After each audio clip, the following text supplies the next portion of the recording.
आपकी राजनीति यात्रा कैसे शुरू हुई? राजनीति आने में आपकी प्रेरणा कौन बना?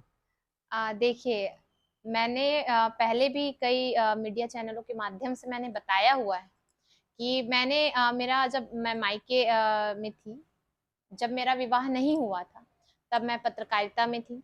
तो उस समय से ही मुझे जो है जनता की जो समस्याओं से जो है ज़्यादा जुड़ने का मौका मिला था उस समय।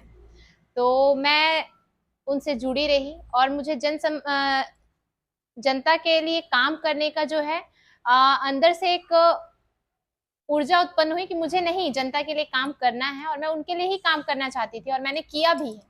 ऐसा नहीं कि मैं विवाह होने के बाद अचानक मुझे ये मौका मिल रहा है, ऐसा कुछ नहीं है। विवाह के पहले भी मुझे ये जो थी इच्छा थी और उसके बाद जो है विवाह होने के बाद भी मैं तकरीबन 1 साल ही घर में रही होंगी। उसके बाद मैंने अपनी जो पढ़ाई है वो एमबीए जो है स्टार्ट किया। एमबीए करना था मुझे, तो एमबीए किया मैंने एक वुमेन्स कॉलेज से, यहाँ बिष्टुपुर की वुमेन्स कॉलेज से। फिर उसके बाद फिर वो होने के बाद जो है मैंने लगातार कोशिश की कि मैं जनता से जुड़ी रहूं, उनकी समस्याओं से अवगत होती रहूं, उनके बीच जाती रहूं। मैंने नारी शक्ति समिति का भी जो है अपना बनाया, उसमें कम से कम 50 महिलाएं जो हैं वो मेरे साथ रहती हैं, काम करती हैं। और इसी दौरान उस समय तो वो ये सारी चीजें जो है चर्चा का विषय नहीं बनी, पर जैसे ही मैं एक उम्मीदवार घोषित होती हूँ उसके बाद ही जो है मेरे काम पर सवाल उठने शुरू हो जाते हैं कि इनका अस्तित्व क्या है, ये क्या है वो। तो बहुत सारी चीजें हुई, पर मैं यही कहना चाहूंगी कि मैं जनता के संपर्क में रही हूँ, क्योंकि मैंने जनसंपर्क अभियान के तहत जितने भी मैंने लोगों से मुलाकात की है, भेंट किया है, उनकी समस्याओं को समझा है, तो उनसे जो मुझे प्यार मिला है वो एक दिन में गेन किया हुआ नहीं हो सकता। मुझे लगता है कि मैं जनता के बीच कहीं ना कहीं गई हूँ, तभी वो मुझे पहचानते हैं और इतना प्यार करते हैं। जी। आप जो अभी चुनाव में खड़ी हुई हैं, उसमें किन-किन समस्याओं का सामना करना पड़ा, उसका थोड़ा विवरण देंगी? जी। समस्याएं, चुनौतियां तो हर एक क्षेत्र में होती हैं और जहां महिलाएं आगे आती हैं तो उन्हें ज्यादा समस्याएं, ज्यादा चुनौतियों का सामना करना पड़ता है, उनके लिए चुनौतियां बढ़ जाती है। क्योंकि आप भी जानते हैं, महिला हूं, तो मैं महिला के रूप में ही काम करना चाहती हूँ और महिलाओं के लिए काम करना सबसे पहली प्राथमिकता रखती हूँ। क्योंकि महिलाओं की जब मैं जनसंपर्क अभियान के तहत उनसे जुड़ी, उनकी समस्याओं से अवगत हुई, तो उनकी भावनाओं से मैं अपने आप को जुड़ा हुआ महसूस करने लग गई। उनकी जो भावनाएं हैं और उनकी जो अंदर में जो आस थी, उम्मीद थी मुझे देखकर, वो मुझे उनकी ओर खींचती चली गई। तो बस उनकी उम्मीदों पर खरा उतरना है और वो जो मुझसे आशा रखी हुई है उनको पूरा करना है, और वो मैं ईमानदारी से करना चाहती हूँ। और चुनौतियां तो हर एक क्षेत्र में आती है, आपको भी पता है। तो चुनौतियां तो आती जाती रहेंगी और चुनौतियां होने पे ही तो मजा है। सफलता तभी अच्छी लगती है, तभी सफलता का मजा आता है जब चुनौतियां कठिन हो और परेशानियां हो, तो ही मजा आता है जीतने का भी। जी।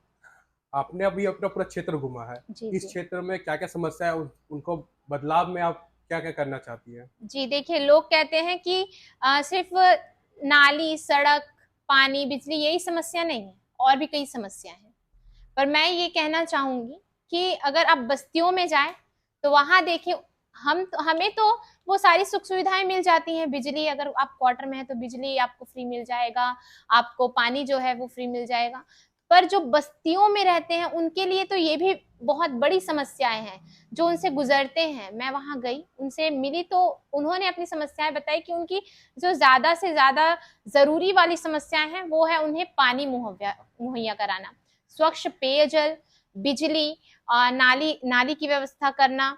और क्योंकि बारिश के समय में तो हम तो अपने घर में घुसे रहते हैं, पर बारिश के समय में उन्हें सबसे ज़्यादा दिक्कतों का सामना करना पड़ता है, जब नालियों का पानी, सड़क का पानी उनके घरों के अंदर जो है वो घुस जाता है बारिश के दौरान।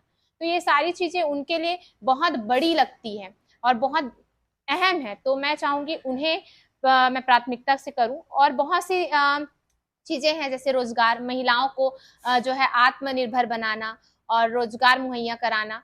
तो मैं आपको बताना चाहूंगी, युवा के लिए हमारे पूर्व मुख्यमंत्री आदरणीय श्री रघुवर दास जी ने पहले भी एक प्रोफेशनल कॉलेज का जो है निर्माण कराया है, तो वो अभी उसकी स्थिति है जर्जर हालत में है।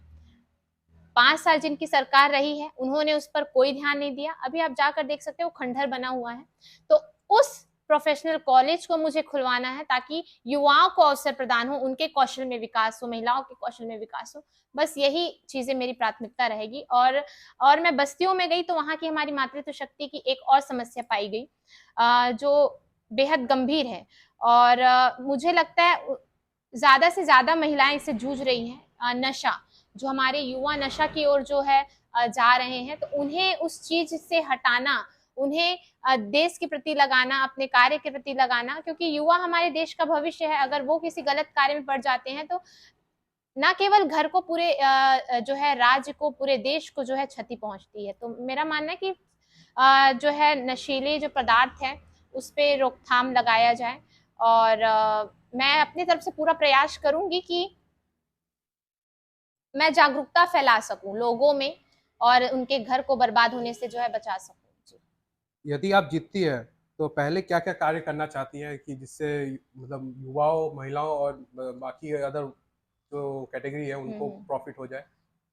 मैंने अभी आपको बताया कि ये सारी जो काम है, बहुत सारी चीजें हैं। देखिए, जनता की जो समस्याएं होती है अपार होती है। आप भी जानते हैं, जब हम उनके बीच जाते हैं तो उनकी कुछ कुछ समस्याएं हमारे सामने आती है, पर जब जब हम जाते रहेंगे उनकी समस्याएं अपार है। और मुझे लगता है अगर मैं आई तो मुझे बहुत सारे काम करने हैं, बहुत सारे, क्योंकि उनकी उम्मीदें, उनकी आशाएं मुझ पर इतनी हैं और मैं भावनात्मक रूप से उनसे इतनी जुड़ गई हूँ कि मैं दिन भर यही सोचते रहती हूँ कि मुझे कैसे भी करके उनका जो समस्या है उसका निवारण करना होगा, क्योंकि उन्होंने मुझे अपनी बेटी का दर्जा दिया हुआ है, अपनी बहू का दर्जा दिया हुआ है। ये उस बहू, उस बेटी के मान सम्मान की बात है। अगर मैं उस सभी चीजों में असफल हुई तो ये मेरे लिए बेहद ये होगा। तो मैं चाहूंगी कि मैं उन्होंने जो मुझसे आशा रखी, मैं उन्हें प्राथमिकता से जल्द जो है सफल कराने का प्रयास करूं, उस काम को करवाने का प्रयास करूं, उनकी समस्याओं को दूर करने का प्रयास करूं। बस यही कहना चाहूंगी जी। युवाओं को राजनीति में लाने के लिए आप कुछ सुझाव देना चाहेंगी? देखिए, राजनीति में तो हमारे, देखिए, युवाओं का तो आना निश्चित है। अब जैसे जैसे दौर बढ़ते चला जाएगा, युवा प्रेरित होंगे और वो राजनीति से जुड़ते चले जाएंगे। और साथ ही हमारे प्रधानमंत्री आदरणीय श्री नरेंद्र दामोदर दास मोदी जी ने ये कहा है और इन्होंने सिद्ध किया है 33% महिलाओं को आरक्षण देकर। महिला नहीं, सिर्फ महिला नहीं, युवा महिला को उन्होंने, यही उनका जो सपना रहा है कि महिलाओं का विकास नहीं होना चाहिए, महिलाओं का सिर्फ विकास तक ही मुद्दा नहीं रहना चाहिए, महिलाओं के नेतृत्व वाले विकास का मुद्दा होना चाहिए। तो उन्हीं के जो सपनों को साकार करते हुए मैं भी एक प्रतिबिंब हूँ उनका। युवा महिला होने के नाते मुझे भी एक मौका मिला है अपने जमशेदपुर क्षेत्र का प्रतिनिधित्व करने का। तो मैं तो चाहूंगी कि युवा महिलाएं और हमारे यूथ जो है बढ़ चढ़कर इस क्षेत्र में आगे आए और हमारे राज्य को, हमारे देश को जो है आगे पहुंचाए। चुनाव परिणाम से पहले और अपने समर्थकों और मतदाताओं को कुछ संदेश देना चाहती हैं आप? बस यही कहना चाहूंगी कि चुनाव परिणाम जो भी हो, बस आप सबों का प्यार और आशीर्वाद मुझसे जुड़ा रहे और मुझे मिलता रहे, ताकि मुझे एक ऊर्जा मिलती रहेगी कि मुझे आपके तरफ काम करना है, आपके लिए काम करना है, आपकी समस्याओं को हल करना है। मुझे कुछ नहीं चाहिए, सिर्फ आपका आशीर्वाद और प्यार चाहिए। धन्यवाद।